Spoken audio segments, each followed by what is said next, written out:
When my stepfather died, I thought losing him would be the hardest thing my family would ever face.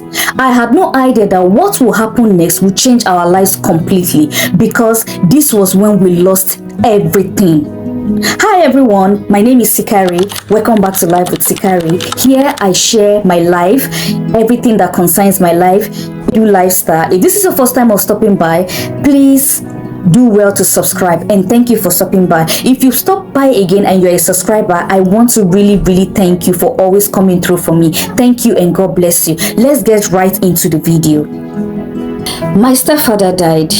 It hits us so hard, especially my mom, who was his wife. The children, which was my two younger brother, they were too young then. They didn't know what was happening. It hit me too, but I know it hit my mom more because she was his wife, like I said again, and every other person that was in the family, because my dad was not just a human being, he was an icon. He was a hero. If you hear what people say about Christian Obuakwa, you will know he was a hero. Till today, my stepfather is a hero. I still give him that accolade because he deserves it. So, at this time, before his death, before the accident actually, this house was already at the lintel level. Okay, so it was already at the lintel level, like the foundation, everything. You guys know what a lintel level is. That is where the house was at this moment. And we thought that was it, like, you know, life would just be easy for us to go on from there and all that. Guys, this particular part is for me to tell you everything we lost at this period. Everything we lost during this crisis is what this particular part is going to tell you. So number one thing that we lost during this period was our land. So my stepfather has this land that he bought and he planted a lot of ojuku palm fruits on that land. When I say ojuku palm fruit, I don't know if you guys know an agric palm fruit. It's you know this palm fruit they use in making palm oil. So it's called ojuku. We call it ojuku in Igbo land here. So he planted a lot of ojuku palm fruit. So we actually used that land as collector to collect 100,000 naira from a man, from the only person who agreed to lend us money, because as of that moment everybody did not have anything. Friends, family, in fact, I think they feel that they've given enough already because he wasn't getting better and all that. So the only person that could come to our rescue at this moment now was that man. So he gave us 100,000 and we gave him the papers of that land. So that land was another thing, which is number two. After my stepfather, the number two thing we lost was that particular land. Number three, all the properties, all the goods that my stepfather left behind, worth thousands, even to millions, because like I told you guys, he was into gas. Oh god, he was into, when I mean gas and petrol, we had tanks, we had, you know, I don't know how to measure, big tanks of petrol, of fuel, of crude oil in our compound. All those things, we had to sell them. We used the money for his treatment. We sold all those properties. We used this for his treatment. We did not use it for any other thing good though.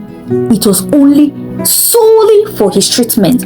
We were doing all we can, thinking if we do all these things that we have the resources, if we put everything that we can, because we know him, if he stands up from that bed, he is getting everything back times 10. So we were not thinking twice. In fact, when it comes to life, you don't have to think twice concerning things like that. It is life first before properties. So we lost all those. We sold everything to save his life. We equally sold the container, which are the drums, the tanks and everything. We sold all of them, but still nothing happened. So I consider this also as a loss. Number three. So number four, we lost our shop because of construction. The shop I told you that was in a good site, the shop that was making my stepfather and my mom a lot of money, we also lost that shop due to road construction. Of all times in this world, it was at this moment, hey God, that they knew that they would come for road construction. Crises were hitting us from the left, the right, the center, and the middle. You see this our shop. This our shop was the dream of many people because nobody knew that they were going to create a roundabout when they were building that shop. They never knew that they would create a roundabout there. So when you're coming from here, you're seeing the shop. You're coming from here, you're seeing the shop. You're coming from here, you're seeing the shop. You're coming from here, you're seeing the shop. The shop was in the middle. Everybody wanted that shop, but no, it belongs to us at that moment. They broke that shop down. We packed all our properties. We left in tears. There was nothing we could do. These were the things that were happening to us all at the same time. Another thing that we lost was our family house where we were living.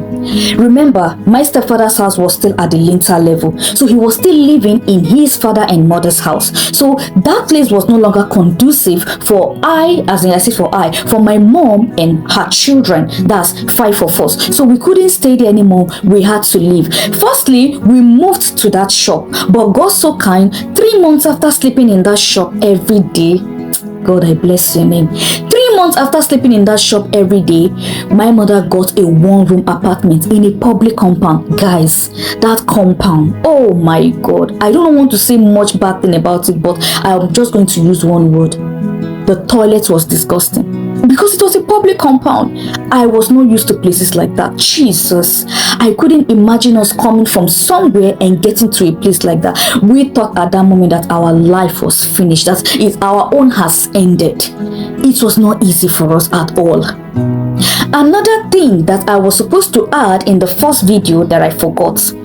There is a lady called Nkiru. She was my mother's second in command, since she was number 2 in my mother's shop. Remember I told you that my mother had 12 workers because she and my stepfather has a very big shop, so she was number 2. Do you know that Nkiru single-handedly, she was not married then, she single-handedly took care of my younger brother Onyedikachi, the one I told you that was inside the shop when that incident took place. He was just 3 years old then. She single-handedly took care of him for that whole period. That period we were in the hospital, because I too, some days I go to the hospital to sleep, then I go back. You understand? I was going to my uncle's. I came out of the boardings. I came out of school because we couldn't pay school fees anymore. You know, I told you guys in the first series. If you've not watched this first series, please go and watch it. I came out of boarding school because we couldn't pay again. I have to pay my school fees. I have to pay my border fee. I have to pay for textbooks. I have to pay for everything. Nothing was forthcoming. There was no money. There was no money. Make we see money chop first before we think about paying school fees. So I was living in one of my uncle's house. So I will come from there and go to the hospital. Sometimes I will go and help my mom. Another thing, during this whole period, do you know that my mom herself fell sick and was also admitted in the same hospital? My mother gave my stepfather more than, I think, 5 pints of blood. Because she was, she was a general donor and she could give. Her blood was okay. She was doing everything in her power to make sure that, do you know what? She was ready to give more. It was the doctors that stopped her. She had to start calling different people. Please come and help us. Please come and help us. Jesus. There are some things that I don't want to say because I don't want to cause trouble. But I'll just go straight to the better ones. Do you know that there were some people that called themselves family? They never showed up. Their excuse was that they are not feeling fine. My mother's family people were the one coming one by one to come and donate blood after doctor warned her that she couldn't give blood anymore. I am going to stop this particular series here. Next week, I am going to continue these stories and you will hear everything again. This part is just the part to tell you guys everything that we lost during this crisis. If you've watched to this extent so far, thank you so much. I will see you in the next episode, I think. I'll see you.